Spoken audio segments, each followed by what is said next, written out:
Akkam jirtu daawwattoota FiB yerootti oduulee FiB dhageenyu rageenya jirra kan isinitti mummu'anii mul'asaffaati.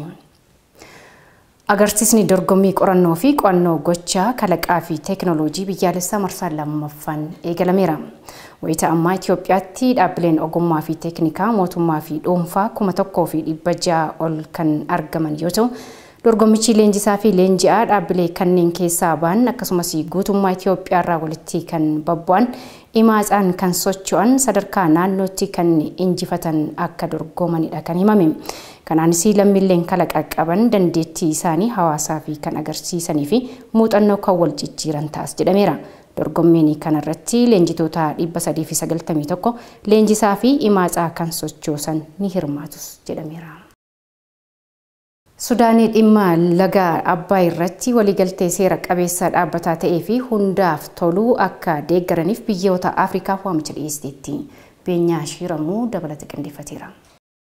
Walga'iin biyyoota sadeen Masirii, Sudaanii fi Itoophiyaa dhimma laga Abbayyaa irratti walitti qabummaa dura teessuu gamtaa Afriikaa yeroo ammaa kan taate Koongootiin Kinshaasaatti geggeeffamee ture bu'aa malee erga xumurameen as biyyoonni sadeenuu yaada mataa isaanii dhiyeessuu irratti argamu. Itoophiyaanis walga'ii kanaan booda ture kan isheen Sudaanii fi Masiriin haala marsaa lammaffaa hidhi guddichi bishaaniin ittiin guutamu ilaalchisee odeeffannoo wal jijjiiruuf ogeessota isaanii akka bakka buufataniif kan gaafattee turte. Masirii fi Sudaan waliigaltee seera qabeessa irraa akka ga'amuuf gaafataa jiran osoo hin raawwatamin gaaffii ogeessota odeeffannoo wal jijjiiruuf Itoophiyaan gaafatte kana hin fudhatiin afaniiru. BBC'n akka gabaasetti ministeeronni haajaalaa fi jallisii Sudaan kaartumitti dilbata ambaasaadaroota Afriikaa waliin waa'ee walga'ii Kinshaasaatti bu'aa malee xumuramee fi yaada Sudaan mariin gamtaa Afriikaan hoogganame giddugaltummaa qaamota afuriin haa taasifamu jedhu irratti viidiyoon mari'ataniiru. Itoophiyaan gama isheetiin Sudaanii fi Masiriif dhimma hidha haaromsaa irratti marii biyyoota sadan gidduutti gamtaa Afriikaatiin durfamu akka kabajaniif waamicha dhiyeessiteetti. Itti aanaa ministeera muummee fi ministeera dhimma alaa obbo Dammaqaa Mokonnoon marii gamtaa Afriikaan durfamu ilaalchisee mana maree nageenyaa idilee addunyaaf xalayaa barreessaniin ejjennoo Itoophiyaa ifoomsaniiru. Miseensonni mana marichaa biyyoonni kunneen gara marii biyyoota sadanii gamtaa Afriikaan durfamuutti akka deebi'an dhiibbaa uumuu akka qabanis obbo Dammaqaan waamicha dhiyeessaniiru. Ministeerri haajaalaa Sudaan Maariyaam Almaadii Sudaan hidhi Abbayyaa marsaa lammaffaan osoo hin guutamin waliigalteen hundaaf murteessaa ta'e irra ga'amuu qabaa ejjennoo jedhu qabattee jiraachuu ishee himan. Dippiloomaatonni olaanoo Sudaan waliigaltee hundaaf ta'urraa ga'uuf deeggarsi biyyoota Afriikaa hundaa akka isaan barbaachisus ibsanii jiru. Ministeerri muummee Itoophiyaa Abiyyi Ahmed dilbata darbee ibsa kennaniin bishaan guutuun hidhichaa marsaa lammataa baatiiwwan rooba cimaa adoolessaa fi hagayya keessa waan guutamuuf kun immoo Sudaan irraa lolaa kan ittisu ta'uu himan. Itoophiyaan hidha kana kan ijaaraa jirtu bu'aa uummataaf yoo ta'u kaayyoo biyyoota ollaa yaala gichaa kana miidhuu akka hin qabnes ibsan. Ministeerri bishaanii jallisii fi enerjii injiinar Silashii Baqqalaa ergaa fuula Tiwiitarii isaanii irratti barreessaniin ijaarsi ulaa jalaan bishaan gadhiisuu xumuramee haala balaa lolaa hin geessisneen sirriitti bishaan akka warra gadiif dabarsutti qoratamee jiraachuu ibsanii jiru. Ministeerri muummee Sudaan Abdallaa Hamdook eebela 23 bara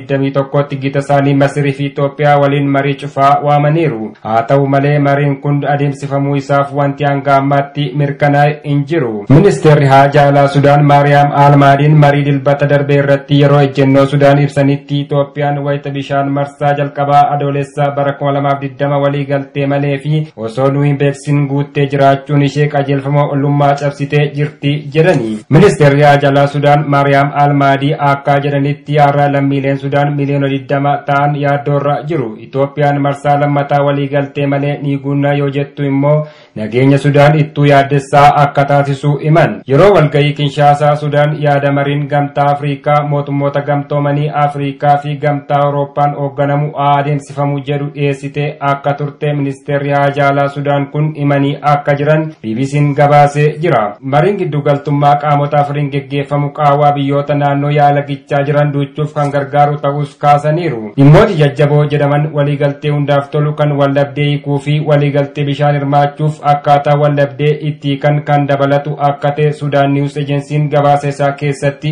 eeree jira. Kana malees dhimmoota teknikaa yeroo bishaanichi guutamuu fi hongee fuulduratti mudachuu malu of keessatti kan hammatu akka ta'edha. Itoophiyaan dhimmoota lamarratti yaada addaa kan qabdudha. Kunis haala waliigaltee hundaa amansiisuu fi waliigaltee fuulduratti bishaan hirmaachuu hidha guddicha Abbayyaati. Itoophiyaan waliigaltee Sudaan dhiyeessitu kuffisuun seeraa fi qajeelfama akkaataa hidhichi bishaaniin itti guutamuu fi hojiirra oolu kan jedhuun yaada dhiyeessiti. Dabalataan Itoophiyaan haala waggaa 10 keessatti bishaan hirmaachuu jedhu irratti akkaataa waliigalteen Cooperative Framework Agreement bara 2010 ajajuutti haa taasifnu kan jedhuun yaada dhiyeessiti. Sudaanii fi Masiriin garuu waliigaltee Cooperative Framework Agreement waan hin mallatteessineef waliigalteen dhimma hidha laga Abbayyaa bara 2015 Declaration of Principles on the Grand Ethiopian Renaissance Dam biyyoota sadii gidduutti mallatteeffame waa'ee bishaan hirmaachuu homaa hin dubbatu jedhu. Hidhi haaromsa Itoophiyaa baasii doolaara biliyoona 5 oliin hojjetame yoo xumuramu Afrikaa irraa hidha guddicha ta'a jedhamee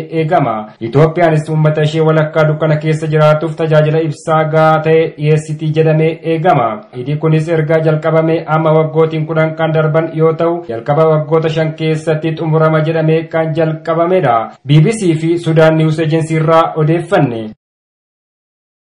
Appilikeeshiniin kaffaltii adabbii tiraafikaa karaa bilbila socho'uun raawwatamu ifa taasifameera. Ejensiin hoggansa tiraafikaa Finfinnee appilikeeshinii kaffaltii adabbii tiraafikaa karaa bilbila socho'uun raawwatamu danda'uudha kan inni ifoomse. Appilikeeshiniin tajaajila si'ataa laachuuf kan gargaaru ta'uu Daayirektarri olaanaa ejensichaa Injiinerii Jireenyaa Hirphaa himaniiru. Konkolaachisaan dambii tiraafikaa darbee adabbii isaa bakka jiru taa'ee kaffaluu danda'as jedhameera. Kaffalticha baankii hojii gamtaa Oromiyaa fi baankota dhuunfaa tajaajila birrii laataniin raawwachuun ni danda'amas jedhameera.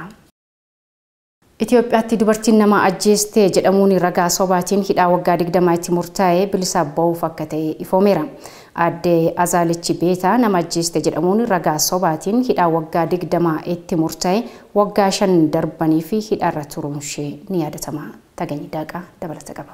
Aadde Azaalichi Beetaa nama ajjeesseetta jechuun ragaa sobaatiin hidhaan waggaa 20 itti murtaa'ee waggoota 5 darbanii fi hidhamurra turanii.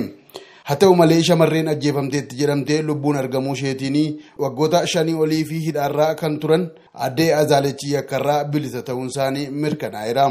Waggoota 5 dura akka lakkoofsa Itoophiyaatti bara 2007 ture naannoo Amaaraa godina Shawaa Kaabaatti jiraattuu aanaa Maajaa kan ta'an Aadde Azaalichi Beetaa intala ofii haadha buddeena ta'anii fi ajjeessaniitu jedhamanii shakkamuun to'annoo jala kan oolanii. Wayita to'annoo jala ooltee qorannoof gara waajjira poolisii geeffamtu uummanni nuuf ajjeefamtu kun intala ishee kan ajjeeftee cubbamtuudha gadhiisaa nuyyuu hin ajjeefnaa jedhanii akka itti dhaadachaa turantu himame. Kun yeroo sana miidiyaadhaanis darbeeraa jedhan naannoo Amaaraatti ogeessaa sabquunnamtii qajeelcha manneen sirreessaa godina Shawaa Kaabaa kan ta'an Komaander Dabbabaa Makuriyaa. Aadde Azaalichi Beetaa abbaa warraa isaanii fi ijoollee abbaa warraa isaanii sadii waliin jiraachaa akka turantu himame. Haa ta'u malee abbaan warraa isaanii waggoota 10 oliif waliin jiraatan du'aan boqotanii booda ijoollee abbaa manaa isaanii dura sana waliin walii galtee isaan qaban laafaa dhufe. Bara 2006 guyyaa ajjechaan itti raawwatameera jedhamettis Aadde Azaalichii fi ijoollee abbaa manaa isaanii duraa gidduutti waldhabdeen uumame akka turetu himama. Waldhabdee sanaan boodadhaa kan intalli manaa baatee deemte. Aadde Azaalichis intalattiin baduu ishee fi akka ishee barbaadanii fi eessummaan isheetti himanis isaan garuu ishee barbaada akka hin turreedha kan himame. Intalli sun ergaa baddee jedhamtee waggaa tokko boodadhaa bara 2007 poolisiin aanichaa Aadde Azaalichi Beetaa to'annoo jala oolchuun dhimmicha qorachuu kan eegale. Aadde Azaalichi intala abbaa warraa isaanii ajjeeste mana fincaanii keessatti gatteetti kan jedhu immoo yakka ittiin shakkaman keessaa isa tokko ta'ee dhimmichi qorannoon eegalame. Haaluma kanaan sakatta'iinsa poolisiin mana fincaanii qe'ee Aadde Azaalichi keessatti taasiseen yuunifoormiin mana barumsaa shamarree ajjeefamteetti jedhamtee fi rifeensi namaa argame. Wayita kana ajjechaa namaatiin shakkamuun to'annoo jalaa kan oolchanii. Haa ta'u malee Aadde Azaalichi gochaa kana akka hin raawwanne bu'aa dubbataa akka turanillee Komaander Dabbabaan hin dhoksine. Adeemsa falmii mana murtii godina Shawaa Kaabaatti taasifameen ragaaleen namoota Aadde Azaalichi intala isaanii kana ajjeesuu isaanii ragaa sobaa irratti ba'anii. Manni murtii godina Shawaa Kaabaas ragaalee namootaa fi sanadaa poolisii erga ilaaleen booda Adde Azaalechi ajjechaa raawwataniiru jechuun akka lakkoofsa Itoophiyaatti bara 2007 hidhaa waggaa 20 akka adabaman kan itti murteesse. Adde Azaalechi waggaa 5 oliif hidhamanii erga turanii booda ji'a tokko dura akka lakkoofsa Itoophiyaatti guraandhala bara 2013 intalli waggaa 6 dura ajjeefamuun ishee himame naannoo uummattoota kibbaatti argamuun ishees mirkanaa'e. Odeeffannoo kana akkuma dhaga'een manni murtii waliigalaa naannoo Amaaraa fi waajjira haqaa fi xalayaa barreessuu isaanii kan himan ogeessi quunnamtii uummataa qajeelcha manneen sirreessaa godina Shawaa Kaabaa Komaander Dabbabaa Makuriyaa qaamolee mootummaa dhimmichi ilaalu waliin qorannoo taasisaniin shamarreen duuteetti jedhamte lubbuun jiraachuun ishees mirkanaa'e. Maatiin ishees intala isaanii argachuu mirkaneessanii. Abbaan alangaa godinichaas intalli duuteetti jedhamte lubbuun argamuu isheetiin belleessaa malee kan hidhamtee Adde Azaalechi Beetaa akkaataa qajeelfama dhiifamaa hidhamtootaatiin akka hiikamtu jechuun xalayaanuuf barreesseera jechuunis dubbatu. Ragaa sobaan ajjechaa namaatiin himatamanii waggaa 5 olii fi hidharraa kan jiran Adde Azaalechi yeroo ammaa yakkicharraa bilisa ta'uun isaanii yeroo baramu miira wal makaa keessa akka jiranis himameera. Qajeelcha manneen sirreessaa godina Shawaa Kaabaa Adde Azaalechi Beetaa yakka malee hidharra jiraachuu fi akka gadhiifamanii fi boordii dhiifamaa naannichaaf xalayaa barreessuu isaanii Komaander Dabbabaan BBC'tti kan himanii. Ta'u malee Adde Azaalechi akka hiikamanii fi boordiin naannicharraa dhiifamni akka taasifamuuf xalayaan akka hin barreeffaminis dubbatanii jiru. Boordiin dhiifama isheetiif qofaa walitti qabamuu hin danda'u. Ji'a fulbaanaaf yoo ishee qopheessitan malee waan ammatti furamu miti jechuunis boordiin isaan akka beeksiseedha kan isaan himanii. Namni ragaa sobaatiin irratti murtaa'ee hidhaarra jiru yeroo eeganii hidhamtoota biroo waliin bahumoo battala balleessaa akka hin qabne barametti hiikamuu qabu kan jedhu labsiin ifatti wanti kaa'ee jiraachuu dhabuunsaa rakkoo ta'us Komaander Dabbabaan dubbatanii jiru. Itoophiyaa dabalatee biyyoota addunyaa garaagaraatti namoonni himata dogoggoraan waggoota hedduu hidhamanii ba'an baay'eetu jiru. Garuu yeroo hiikaman kan kaffalamuuftu jira. Akka fakkeenyaatti bara 2019 keessa Ameerikaatti namtichi Kaalifoorniyaa himannaa sobaatiin hidhaa waggaa 37 itti murtaa'e erga dogoggora ta'uunsaa baramee hiikamee booda doolaara miliyoonii 21 kaffalameefii jira. Baruma wal fakkaatu keessa Awustiraaliyaattis namtichi poolisii gameessa ajjeefte jedhamuun dogoggoraan waggaa 19 hidhan beenyaa doolaara miliyoona 7 kaffaluufiin hiikamee jira. Osoo qorannoo haqaa geggeeffamee namoota yakka adda addaan shakkamanii mana adabaa jiran meeqatu argamuu mala ta'a. Ragaa sobaa bahuudhaan mana murtii dogoggorsuuf kanneen yaadanillee dogoggora akkasiirraa of qusachuu akka qaban dhaabna. Maddi gabaasa kana BBC Afaan Oromooti. Godina Shawaa Lixaa manneen barnootaa sadarkaa tokkoffaa hunda keessatti madaalliin ifaa barnootaa ga'eessota 35,000 oliif kennamuun himameera. Gabaasa waajjira koominikeeshinii godina Shawaa Lixaa Lalisaa Alamuutu qindeesse.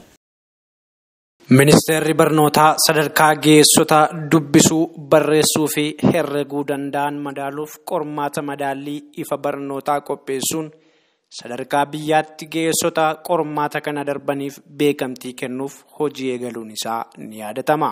Qormaata ifa barnootaa sadarkaa biyyaalessaatti kennamu kana giddu galeessa godhachuun manneen barnootaa sadarkaa tokkoffaa godina Shawaa Lixaa keessatti argaman hundatti ga'eessota 35,000 waliif qormaanni kun kennameetii jira.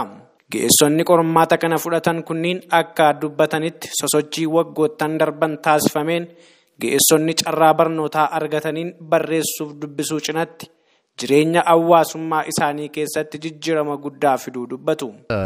Amma ta'ee baradheera. Dan baradhee butureera jechaadha. Inni kun immoo jireenya kootiif waan tokko kan barreessu kan hidha'u na fayyadeera jechaadha. Ani yeroo laman baradhee yeroon baradhe keessatti immoo waan baay'ee dura moobaayiliis yeroon namni naa bilbilu dubbisuu hin danda'u. Amma immoo maqaas baafadhee adda baafadhee dubbisuu hin danda'u iyyuu ture. Garuu iddoo barumsa ga'eessota kana baradhee amma sirriitti maqaas nan dubbisaa nan baafadhasi. Wanyoo yeroon immoo bilbila qarshiitti guuttadhus otoo nama tokkoon gaafanne ofumaaf guuttachuu danda'eera. Baay'ee jijjiirama guddaa.